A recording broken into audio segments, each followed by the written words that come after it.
The purpose of this video is just to answer the question, what is a NOPO? A notice of pre-foreclosure options. If you are already a subscriber, good to see you. If not, make sure you subscribe and like the video. That really helps me get the information disseminated to everyone who needs help. So there is a longer video on this page about the Washington foreclosure timeline. I walk you through what will happen to you from start to finish. So if that's what your question is, like, what does this look like? What can I expect? Watch that video. This video is just to briefly answer what is a notice of pre-foreclosure options. A notice of pre-foreclosure options is basically the first notice that you're going to receive after you're in this collection call phase from the lender. So you've missed a payment, the lender will spend some time trying to collect the money from you. They'll call you a bunch, they'll mail you a bunch of letters. This process can go on for a very short amount of time, like 2 months. Sometimes it's a little bit longer, like 4 months. Most of the time you get your NOPO right around the end of that 2-month mark at the beginning of your 3-month mark, meaning you've missed 2 to 3 payments.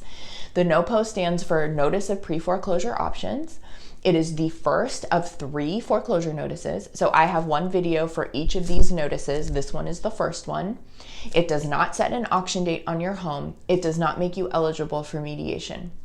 What it does do is give you the right to ask for a meeting that's called a Meet and Confer in Washington.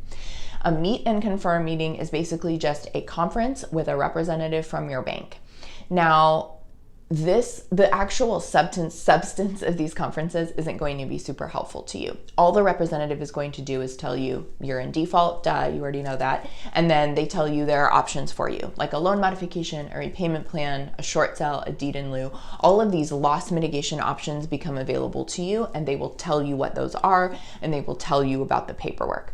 If you have questions about that from a borrower's advocate perspective, there are videos about all of these different options on this page. But during this Meet and Confer meeting, you can't expect them to negotiate an individual resolution for you. You can't expect them to give you some sort of individual help. All they will really do is tell you you're in default and here are the things that you can be reviewed for. You won't walk out of a Meet and Confer meeting with like a loan modification, right? You won't walk out with a short sale approved. It's not like that. They just tell you what you can do.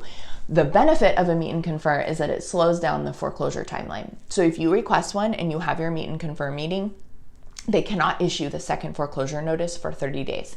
So it definitely is beneficial to request that Meet and Confer notice if that is something that you think would be beneficial to you. It's COVID times right now. These are all telephonic meetings. Most of the Meet and Confers that I do are all telephonic, even in non-COVID times. I believe you do have a right to request an in-person meeting. Sometimes that gets complicated with scheduling, and sometimes it's just easier to do a telephonic conference, so you can expect it to be telephonic.